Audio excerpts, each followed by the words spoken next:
Hello everyone, welcome to Module 2. Now I am posting this video and opening up the next couple modules a little bit earlier in the week than I usually will, simply because our first module, our first week of the class, is not as busy as the other weeks will be. And so I see a lot of people have already done their introductions, which is great. And by the way, welcome to the class. This is going to be a fun class. There's a lot of good connections and some great people joining together here.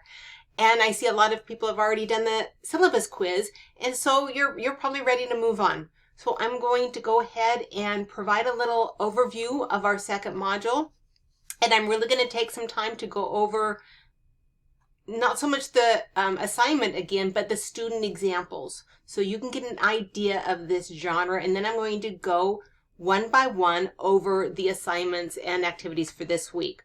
So let's go in here. I'm just going to post the video right here, but I'm going to open this up. Make sure you read this assignment several times over the next couple weeks. Don't read it once and think you've got it. Nobody can get fully understanding a writing situation or request for writing with just one review of the assignment. And one thing I wanted to note really quickly is in some of the comments, I've gotten a couple of comments I've noted in some of the syllabus quizzes where people have mentioned that they struggle with writing, that writing's hard for them, they're not a good writer. And first of all, writing is hard for everyone. Writing is not a natural act. A child, a baby, born with full use of their faculties will eventually learn how to communicate orally. They'll learn how to talk. However, nobody learns naturally how to write. They don't just start writing. It's a learned activity, and so it is very difficult. Just because it's difficult does not mean that you are bad at it. It is hard for everyone.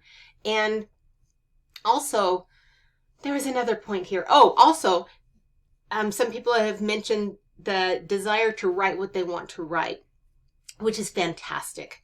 If you all are interested in writing and writing stories or writing notes or personal things, get a journal, get a diary, get a notebook, and write your ideas down, write your goals down, write your thoughts and your feelings down. That's absolutely fantastic. However, in addition to that, out there in the real world of writing and just business and our professional fields, family, how we engage in society, there's always going to be a quote assignment, a writing assignment. There's always going to be a situation where you have been called to write something. Maybe it's for a boss, maybe it's for a client, maybe it's a proposal for a project. There's always going to be a due date where somebody needs it by. There's going to be parameters. What are they looking for? What is the purpose that you need to identify? There's going to be requests and formatting procedures and all of these things that dictate what we write. And so part of this class is learning how to respond to individual writing situations and the criteria for those situations. So yes, just writing on your own is great, but it doesn't help you cater your writing to the situation. And so that's what we're going to be doing with our assignments in this class. So read over this, watch the video, read over this assignment several times so you fully understand and remember and can wrap your mind around what is expected.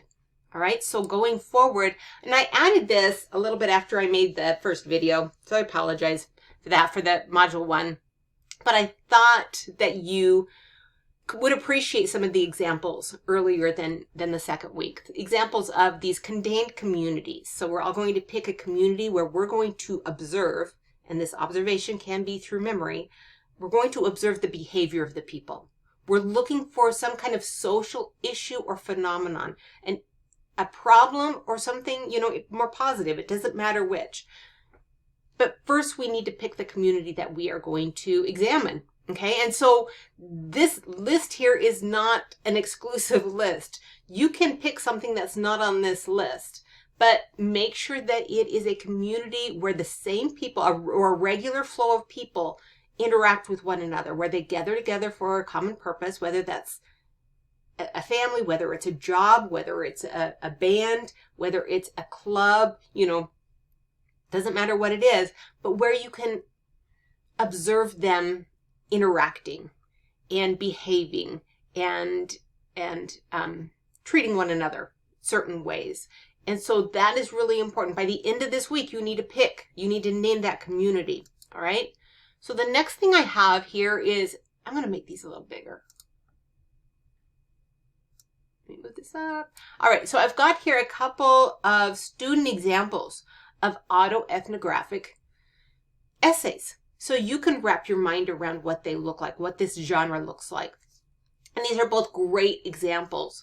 The first student here, this is a different type of a community than I would have even thought of, but it is fun and it is very socially relevant and it is key. He looks at a community of fellow college students who would gather together and smoke marijuana. All right, it's different. You don't have to agree with that. You don't have it. Your opinions on that act really doesn't have any bearing here. But what he does here, first of all, look at how he opens. He opens this. When I say that autoethnographic essays have more creative license, this is what I mean. Okay, in a really clinical and informal essay on research, this wouldn't be appropriate. This would not be appropriate. But here it is, this opening where this kind of stream of consciousness questioning, how we always, get into our own heads and we second guess everything that's happening. And so he opens with that. And he opens with a story of his experience, okay, in this new situation, this new context of going to college. And he introduces through this story, and remember, all of our stories have to be evidence of something. They have to support an idea. And so this opening story sets the stage, creates the context, and serves as his introduction that leads up to a thesis. So remember, this is going to have a thesis. And here at the end of his introduction, and you see that it's more than just one paragraph for an introduction, he has his thesis. And here it is right here. The feelings of acceptance and community that I've gained from interacting with my circle of marijuana smokers has helped alleviate these feelings of loneliness and isolation.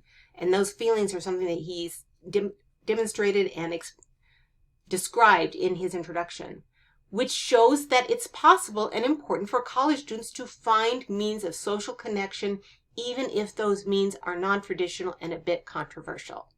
Excellent opinion, that thesis that tells the reader what this essay is going to try to persuade them to believe. And he uses his personal experiences and observations to back that up.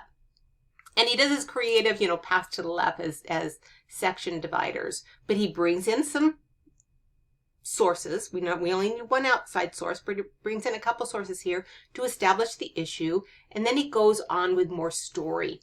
Read over that. See how he organizes it. See how he supports his thesis. The next one is written by a student who her community was her community of theater, of actors and the theater community, the community theater community. And so she opens again with a story to set the stage and establish the context and the issue that she sees in going to see Mulan, this presentation of Mulan. And she starts to describe the issue, but here's her thesis right here. Well, it's kind of, where is it? Well, she kind of starts right here.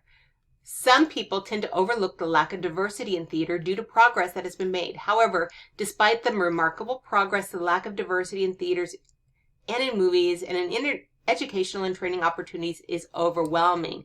And she brings in some outside evidence to support that. And then she comes down to finish her thesis down here, which is absolutely fine. As these statistics demonstrate, opportunities in theater, film, and television do not reflect the diversity of those seeing them or the diversity of the audiences watching them. And so then she brings in more of her story to support that. Okay, so read over those. Look at how these students have written, what they've written about, how they use their stories to support their points. This is the next thing we're going to do is we're going to look at, let me bring this down, we're going to look at our personal experiences and just the most boring and mundane kind of things that happen to us and things that we experience so that we can look at them with fresh eyes, so we can make these familiar situations strange so that we can see the relevance of them. Because sometimes our experiences are so boring and everyday that we don't see the significance of them. And so this is going to be a discussion board. And on Monday, by the end of Monday, you're going to pick something that's happened to you within the last 48 hours. And honestly, the more boring, probably the better. It doesn't have to, don't pick some extraordinary event, just some everyday thing that you experienced. And you're going to use 150 words and you're going to write it out as a story, as a narrative, okay, that this happened to you. And then by Wednesday night, you're going to go through and you're going to pick at least 2 of your classmates' posts and their stories that they've shared, and you're going to respond in just about 40 words. It doesn't have to be too long, but respond with some ideas of the social significance of that experience. So some of the things that these are some examples: playing with my dog, cooking Sunday dinner, organizing my office. And here are some examples of possible responses that somebody else can make about the social significance, okay? And you can just read through those as examples. If you're not familiar, well, y'all are familiar with discussion boards because you did it already in Module 1. So that's going to be happening. Hopefully that will get your mind, kind of loosen up your mind to see how we look at social significance in everyday experiences. The next activity, hold on, I'm going to pause here. Sorry, I didn't have this in student view, so it wasn't visible. So the next is actually going to be a professional example of autoethnographic writing. And it's not, I think I might add a more robust, more formal academic research example just so you can see what it looks like. But this is a popular press article. This is something that was written and published in a magazine for a more general audience. And it's really engaging, and it's not labeled as autoethnographic, but it is autoethnographic. And so what this is you're going to come down here, and this is an article by Lillian Rivera, and she writes this article. Her community that she examines is her family. And the title is Talking to My Family About Colorism is an Act of Love. So she locates this issue that's happening in her family, and she names it, and she uses storytelling and her observations and experiences to support her argument about the issue that she sees taking place in her family. And so what I'm going to ask you to do, I'm going to ask you to annotate this. I have some things to look at up here, but just so you know, let me make it bigger. So you can go down here and see this arrow right here. You can make it bigger. I'm going to move this up, and I'm also going to move it over so you can see the annotation tools. I should have made this bigger. So as you go through here, I'm asking you, I think the instructions were, mark do a couple highlights, a couple notes in the margins on every page. And I have some instructions of things to look at. But you use these tools up here to write your annotations. Annotating pieces of writing that we need to learn from. Studies show that it elevates the comprehension, the understanding, and the memory of that content like 700 times. Annotating is really important. So in here, you can use these tools. Well, let's do this tool right here. You can use this tool to highlight, and then that will open up a little note on the side if you also want to write, this is important because blah, blah, blah, blah, blah. You can do it that way. Here is some marginal little just text you can put right there, or pins, and then write more notes in the margins there. There's a text box, there's underscoring, there's all these different tools, okay? So let me move back here. So that's what we're going to be doing for this one. So you can just kind of examine this example, okay? This example. And then once you're finished, you just click Submit Assignment here, okay? And then that's all you need to do. But here's some things to look at. How she organizes her essay, how she moves through it, and all of that. Right? So let's look at the last. Yes, I do want to leave. Let's look at the last. Here's the last activity for this week. And it's simply you letting me know what community you've chosen. All right? I need to know. We need to pick, because after this, we're only going to have a week to write this up. Okay? Let me know if you have any questions, and have a great week.